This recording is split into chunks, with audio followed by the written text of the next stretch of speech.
Raju, Mike has not done the job correctly. There is a girl by the name of Manik. She is having an affair with the coordinating secretary of the minister. I am going to meet her and go through her to meet the minister. Okay?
මට මේකේ වහ කදුරු වගේ තිත්ත වෙලා මල්ලිකා.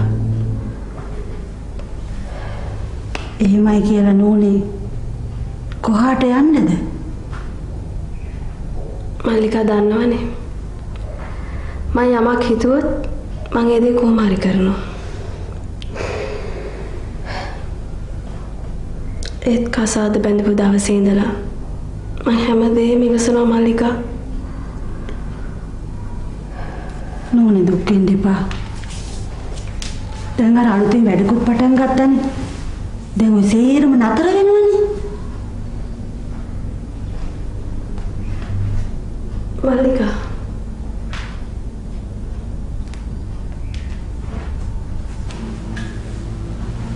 නෝනේ මම මෙහෙන් ගියොත් මල්ලිකා එනවද මාත් එක්ක යන්න? නෝනා එක්ක එන්නේ නැතුව මම වෙන කොහේ යන්නද? මං එනවා නෝනේ. මං එනවා. ඒ තව ටිකක් කල්පනා කරලා බැලුවොත් හොඳයි නේද නෝනේ? මාත්‍ය කොච්චර වැදගත් විදිහට ජීවත් වෙන මිනිස්සෙක්ද? කොච්චර නිස්සද්දද? රටේ ලෝකේ අනිත් මිනිස්සු එක ගත්තාම මහත්ය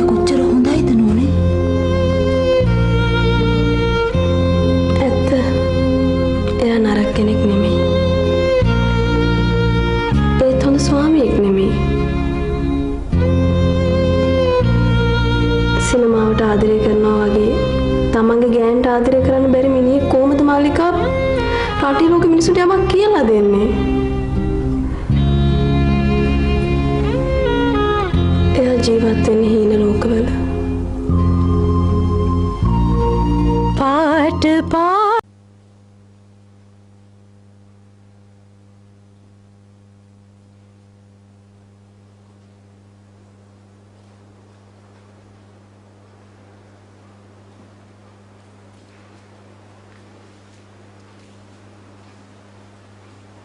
ජයන්ත අපි මේ ප්‍රශ්නේ ජයන්ත මම වට තේරුම් කරන්න තේරුම් ගත්තා. හොඳට තේරුම් ගත්තා. මූදු වෙරළට යනවා. ෆොටෝ අදින්න. බොනික් කොයනවා. බුදු හම්බ වෙනවා. හරියට චිත්‍රපටයක තිර නාටකයක්. අනේ ජයන්ත ප්ලීස් මට වද දෙන්න එපා. නෑ. මම වද වෙන්නේ. මෙච්චර ලොකු ෆීල්ඩ් එකක කෑනු මිනිස්සු එක්ක වැඩ කරන මං ගැන මම මෙච්චර කාලයකට වැරද්දක් අහලා තියෙනවද? ඔයා ගේ ඇතුලේ ෂෝරූම් එකේ ඉන්න ඔයා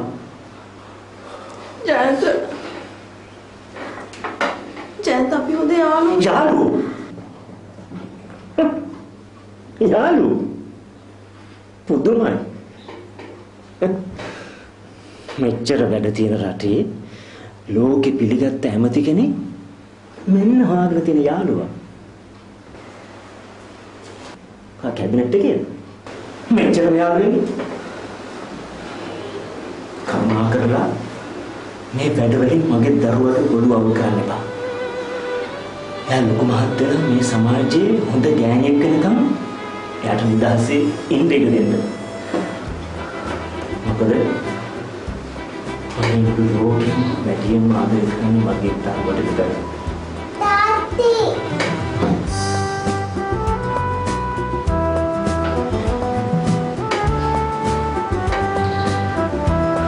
අපිට තවදුරටත් මේ විදියට එක වහලකට ජීවත් වෙන්න බෑ. බෑ තමයි.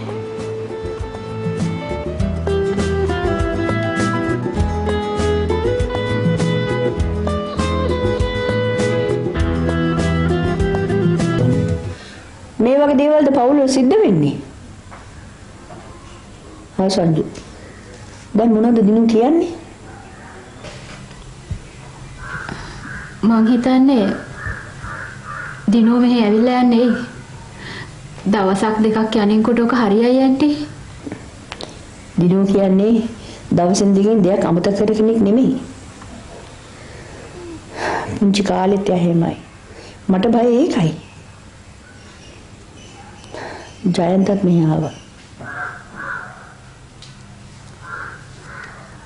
ජයන්තා ඔව් කවදාවත් මෙහෙන කෙනෙක් දෙයි ළමයා. අපි අඩගෙවුවත් ඉන්නේ නැහැ. මේ ළමයාත් හොඳටම කලකිරිලා.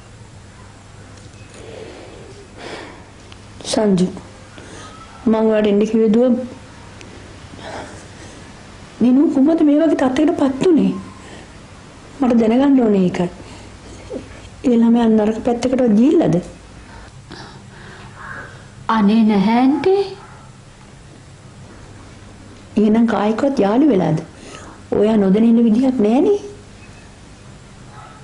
එහෙම දෙයක් නෑ ඇන්ටි. එහෙනම් දරුවෝ අර ඇමතිතුමත් එක්කලා මෙතන ඒ වගේ කිසිම දෙයක් වෙලා නැහැ. එහෙනම් අර පත්තරේ පින්තූරයක් තිබුණේ. ඒක ඇන්ටි මේ අහම්බෙන් සිද්ධ වෙච්ච දෙයක් නේ. අහම්බෙන්.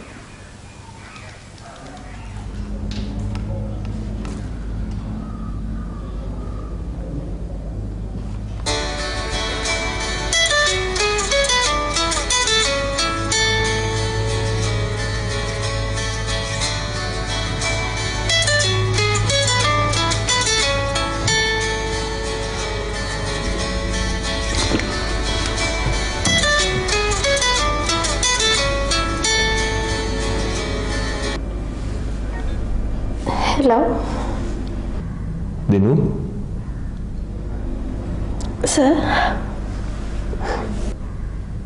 And what other? Sir, කොහොමද දන්නේ?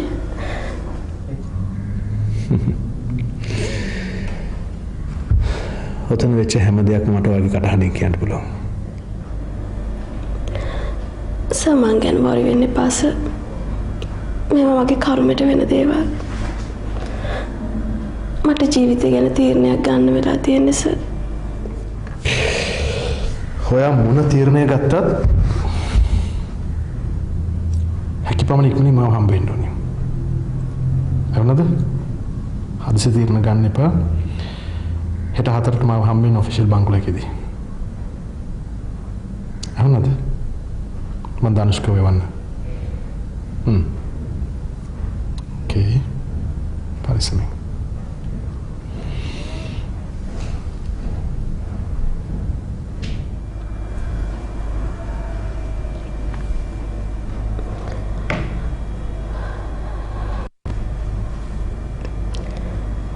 මල්ලම්ම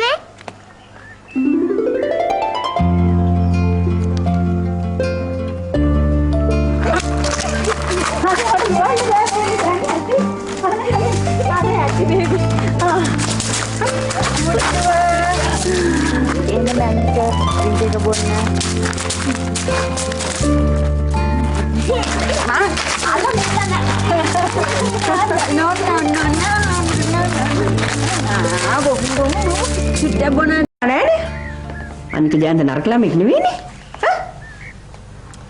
ඇයි අම්මා එහෙම කියන්නේ? ඇයි අම්මා මගේ පැත්තෙන් හිතන්නේ නැත්තේ? වෙන ගෑණියෙක් නම් බැඳපු දාට පහුවෙන් තමයි ඩිවෝස් වෙන්නේ. ඒත් අම්මලා පවුලේ නම්බු වෙනුවෙන් මං හැම දෙයක්ම ඉවසගෙන හිටියා අම්මා. බැඳපු දාට පහුවෙන්ද ඩිවෝස් වෙන තරම් මොකද්ද ජයන්තගේ තියෙන දුර්වලකම? මට ඕනේ නිකම් මිනිහෙක් නෙමෙයි අම්මා. මාව තේරුම් ගන්න පුළුවන් මට ආදරය කරන්න පුළුවන් මිනිස්සේ. එහෙම නැතුව ගහක් ගලක් වගේ මිනිහෙක් එක මට ජීවත් වෙන්න බෑ අම්මා. දිනු ඔය තීරණය ගන්න තියුනේ මීට කලින්. දැන් ළමයාත් ලොකුයිනේ. ඒ මුළු කාලෙම මං දුක් විඳා අම්මා. ඒ මුළු කාලෙම මං හිතුවා අද මං ගැන හිතයි හෙට මං ගැන හිතයි කියලා. ඒත් තවත් නම් මට මේ විදිහට ඉන්න බෑ අම්මා.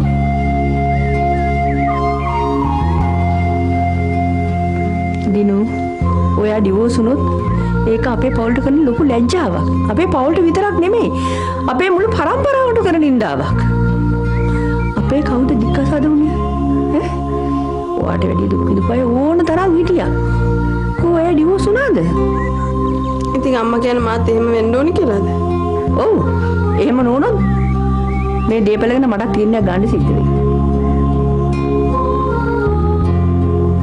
ඒක අම්මයි කැමැත්ත. ඒ විතරක් නෙමෙයි. ඔයාට දීපු සියලු දේම අම්මට මහ ලොකු දේවල් වුණාට මට මහ ලොකු දේවල් නෙමෙයි. ඔය ගත්තා කියලා මගේ හිතරි දෙන්නෙත් නැහැ. අම්මට ඕන නම් අම්මා දීපු හැම දෙයක්ම ආපහු ගන්න.